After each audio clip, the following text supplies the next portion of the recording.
Suppose it's time to come out of the shadows and explain myself.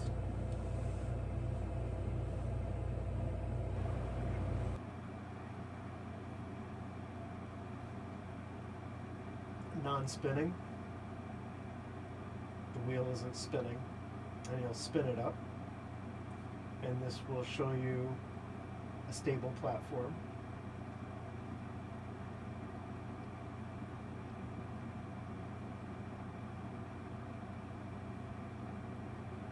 Now press on the top or press on the bottom. It wants to stay right in its orientation. The same way this wants to stay in its orientation. But the motor pushes the gyros out of orientation, pushing the whole box in a direction.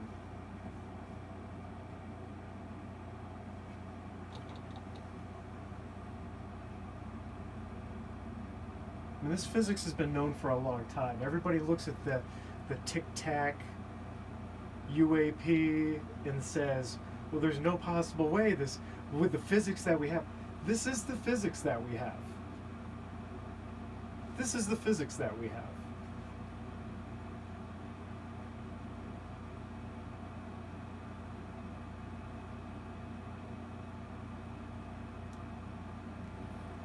This man, Alex Jones, walks into Eric Lathwaite's office at Imperial College.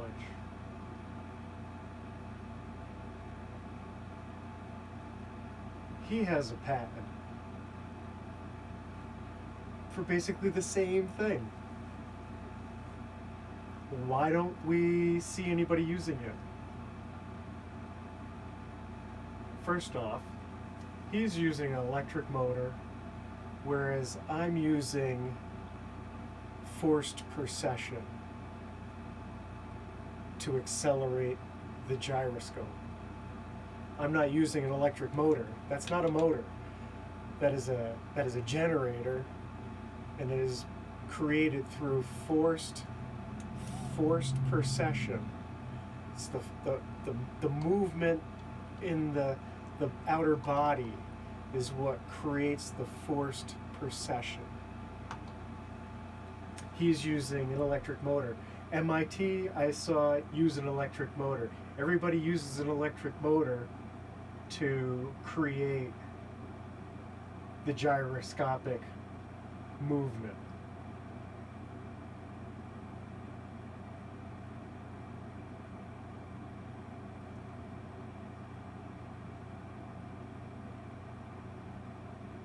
And I've heard people say he's pushing it. He is not pushing it at all. He's picking up the arm, and it's the change in angular, because a gyroscope, a top, doesn't want to tip over, doesn't in any direction. It wants to stay on the axis. And as you're seeing, that axis is changing. It doesn't matter whether the axis is this way, this way, this way, this way.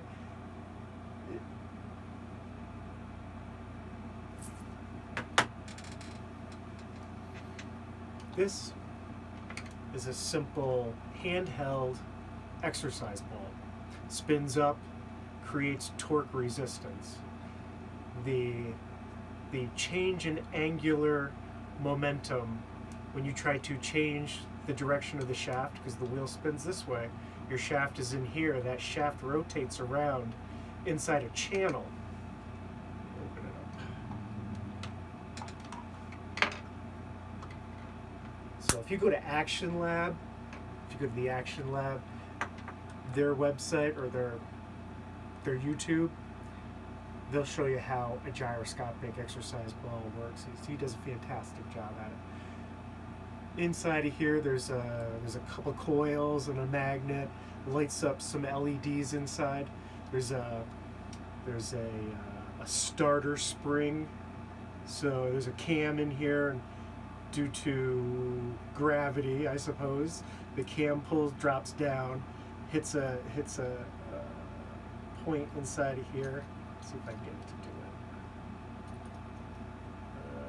it. Okay, So the arrow is pointing this way. You got to spin it this way. So it's got to be this way. There we go. So the cam is on this side. If I flip it over, the cam is now falling into the bottom, so it's not going to grab. But if I flip it over, the cam then falls into its slot like it's supposed to.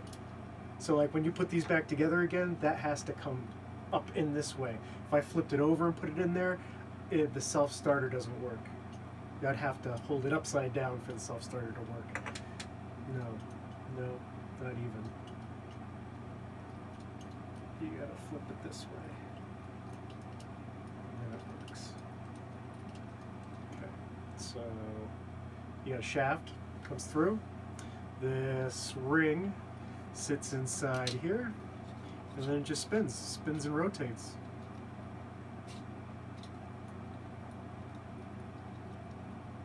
Moves back and forth, and if you get it just right, it will continually loop around. Always trying to pivot off of one axis. Obviously with your right hand roll, it's going to spin and it's going to sit on that axis and it's going to rotate around inside. So as you push on one side, you push on the other side, because it's going to resist on the one side, and the other side is going to catch it, and it sits in it, and one side of the shaft hits the top case, and the other side of the shaft hits the bottom case. This way, when it rotates, you've got the top side going this way, and you've got the bottom side going this way. So the top is pointing in that direction, and the bottom is pointing in this direction. So when you go to change the motion, the gyro is going to resist, because it's going to want to keep going straight. And that when it resists on one side, if you've ever seen it, it sits. You can set it on something and it'll just sit on a point and go around. You've seen gyroscopes do that. So that's how it works inside. Let's make sure I got this right. Okay, so that is the upside. Let's go with that. Close it. Oh, man. Spin it up. It's spring loaded, so it should just start easy. At the lowest setting, it turns blue, and then as it speeds up, that's probably maybe 5,000 RPM. I think it goes up to 10,000. I think it's about 10,000 RPM. And if you're really strong, you could probably get it up to 12,000 RPM. So at this level's 5,000 to 7,000 RPM, you can hear it start to speed up. Change color. And you go even faster. I can barely hang on to this. My hands are sweating. See, now you can move it around, but the shaft wants to stay in a straight orientation. So you can always move it in this direction without it moving around, without it trying to spin. And I'm putting in almost no pressure. You can see it's gonna, let's see if I can get it to spin it up.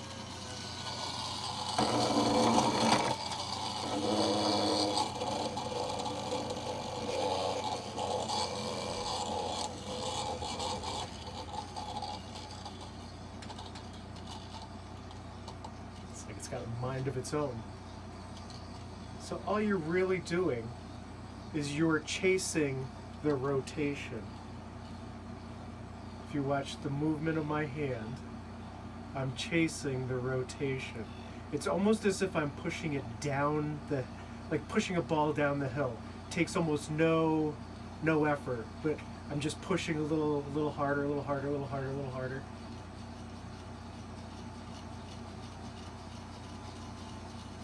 as I get to this level, it's hard to hold in my hand. It's got a mind of its own. Try to orient it back.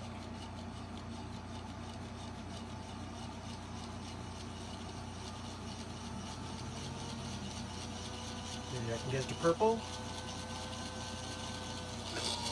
I can barely hang on to it. Red.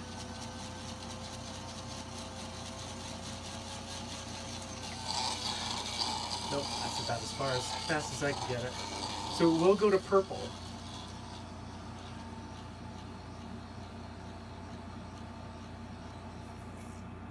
So we'll go to purple. And when it goes to purple, it's about 90 pounds of torque, back pressure, that it gives you. So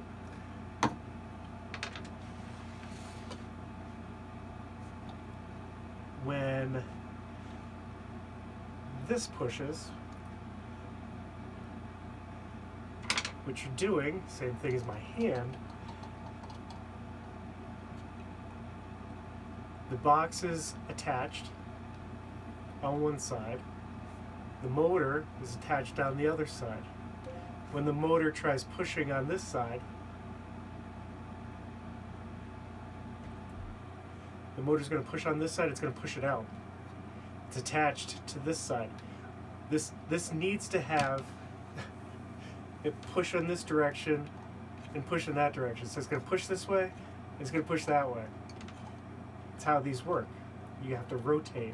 It's a rotation back and forth. It's not, you can't just push on one side, because if you push on one side, it's just going to, like that top is just going to, you're going to push the top on the top of the top, and then it just pushes that top across. It never rotates. It just pushes the top. So if you're pushing on this side, it's going to end up bumping here. And you end up pushing it, you push it this way. Pushes this way. Now if I just push the top, it'll just push that ball over. I have to push on the bottom and push on the top to get it to rotate. Do you follow me? I mean, this is the key. You have to push on the top, and you got to push on the bottom. It's a rotational. Everybody knows gyroscopes are rotational. When you do it in this fashion, it's hard to put in words. With that thinking, a method of thinking, you have to press on one side, and it presses on the other. If I push this way, I have to push this way. It's the only way that will continually rotating. And the fact that you've seen it rotating, you obviously know that that action is happening. And when that action happens, the motor pushes, this motor, which is attached to the box, pushes the gyros in this direction, and because it's attached to the box pushes in this direction. I mean, it's just so fundamentally simple. If the gyros aren't spinning, it can push all day long, and it's just going to sit there and do this. It's going to bounce around. It's going to push in both directions. It's probably hard to see in that with that video, that camera, but it's technically scooting across the floor. So in this video, I put this out in 2020 during right during the pandemic, because I didn't know, nobody knew whether they were going to survive or not. Everybody was running around terrified. So I put this up on the internet, and I just showed it scooting across the floor. There's nothing attached to those wheels. It's just the gyroscopic torque pushing that device across the basement floor. Now what I'm not showing you is, you'll see here, Let me come back. This little thing right here sticks up, and there's a rubber band that attaches to the drive shaft. So when it goes forwards, it puts pressure. It's like a resistance, and then that resistance becomes a positive push in that opposite direction.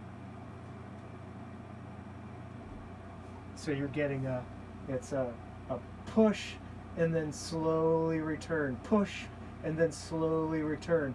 So you get a forced acceleration in the rotation. And then as it comes back in the opposite direction, the rubber band is slowing the pullback, which is acting as a precession in its return. There's almost no pressure, so it kind of just free floats back. And then when the motor and the rubber band push, it's an accelerated rotation, creating that torque. And then that torque is what is moving the device forwards. It's a push, push, push, push, push. Now, you might say, okay, Mr. Mass Inertia, it's a jerky motion, it's a jerky movement. Well, what I am going to tell you is, if you know how a juggler juggles, the juggler's always got one ball up in the air, and there's a smooth transition and a rotation between, say, 3 balls that they've got up in the air. And the more balls up in the air, the smoother the rotation looks. So if you have a set, we'll call this one set. If you've got 3 sets of these, and as one set pushes, and then as it returns, the next set pushes, and then as that set returns, the third set pushes, creating a fluid motion. And then by the time the third set returns, the first set is ready to start its rotation over again. So you get a 1, 2, 3, a push, push, push, and then the whole cycle starts all over again. And that creates a smooth motion. The faster those gyros spin, like that's the slowest speed. So it's probably only maybe 10 pounds of torque, maybe 20 pounds of torque. That is a 5-pound device with the motor, the gyro balls, the wood, the tires, the batteries. And you see it scooting across the floor. Like I said, I started this off as a electric generator, because you'll have to go to my Patreon to find out where I got this technology from.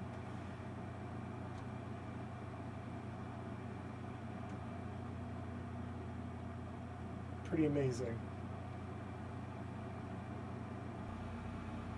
So what I did was on the top, I had 2 batteries. Let's see if I can.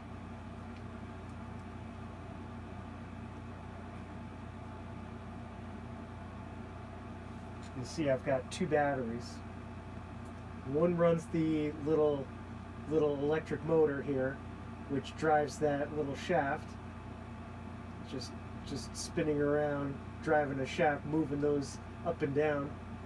And then I've got coils here that are taking electricity, because I put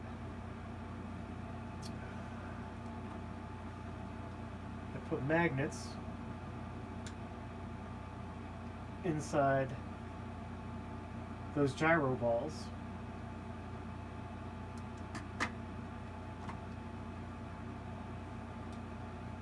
Many different combinations. So many experiments, so many. So as those gyros spin at 5,000, 10,000 RPM, that's probably 5,000 RPM, they're producing, all four of those are producing electricity back into the one battery. And then the other battery is driving the oscillation.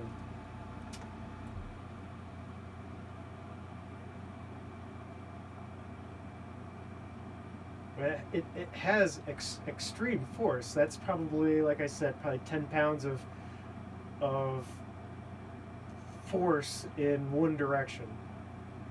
As those gyros speed up, the faster this rotates, the faster those gyros speed up, the more torque and force is created.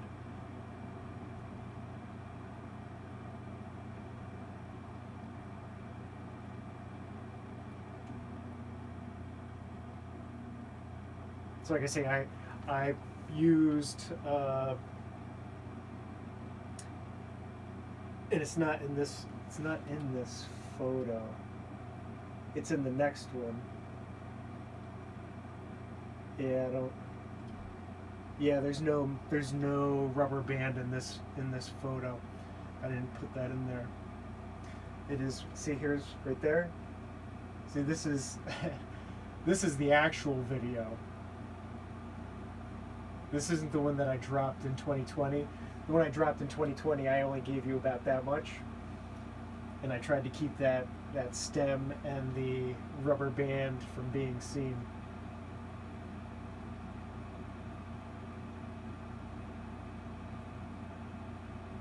But all that does is that rubber band just, it adds as a resistance as the wheel pulls in one direction, and it adds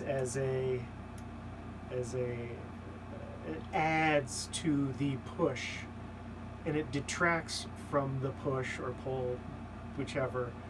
So you want an acceleration in one direction and a slight decrease in acceleration in the opposite direction. So you get a push and a precession. You get a push and a precession. Every push will move the device in whichever direction you push, because you can push in this direction, or you can push in this direction, or you can push in this direction. So it just depends on which direction you're forcefully accelerating the gyroscope itself.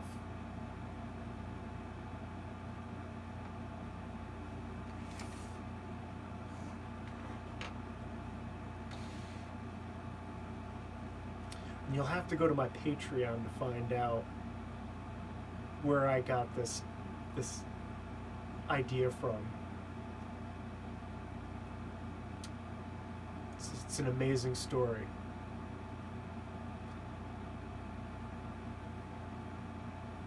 So in this setup, I attempted to use a stepper motor to create instead of having to use that rubber band to act as a resistance and an accelerant, I was going to use the stepper motor to have a consistent acceleration and a slight deceleration. Unfortunately, the stepper motor isn't strong enough to push against the torque of those gyros without skipping and locking up. And I've done 10 years of research on gyroscopes, on precession, on torque, on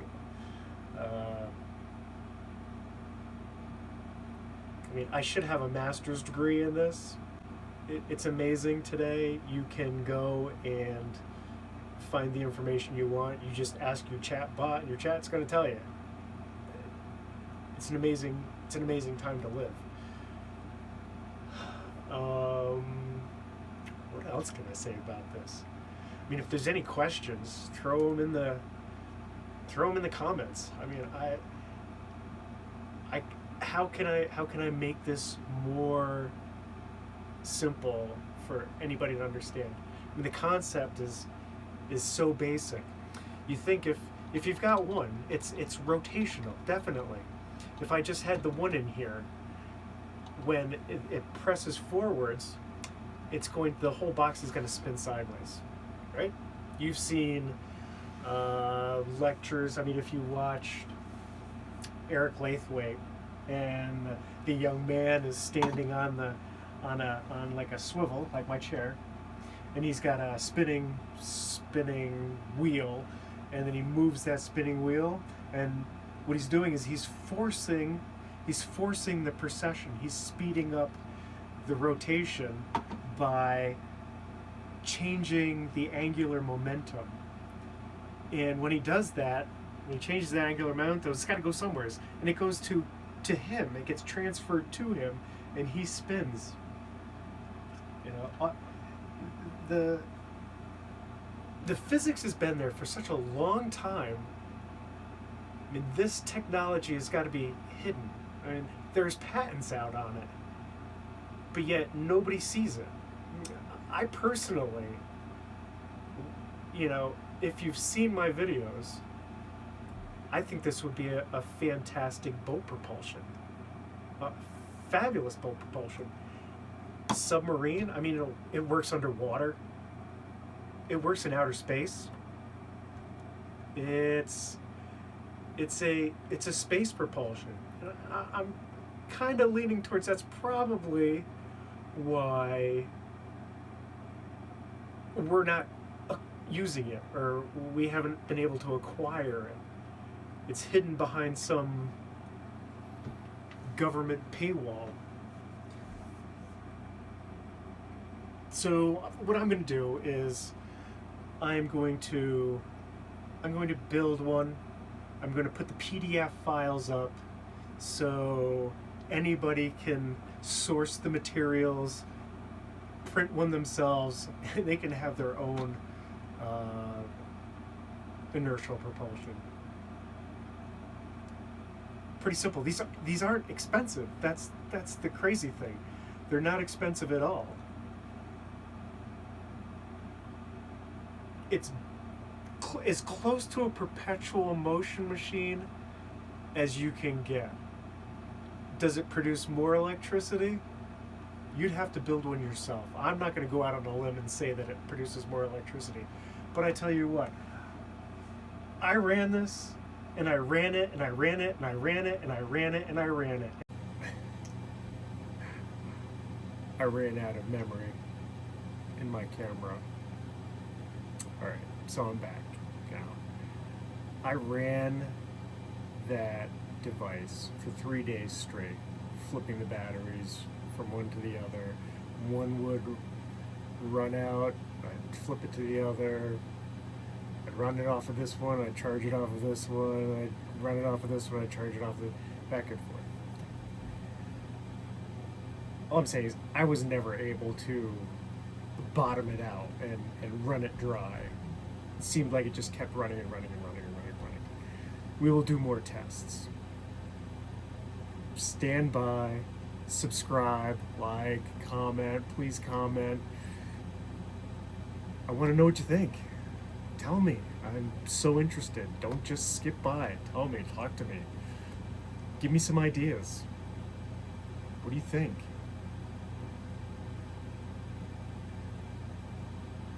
Stay tuned. That's all I can say. Thanks for watching. Mass Inertia.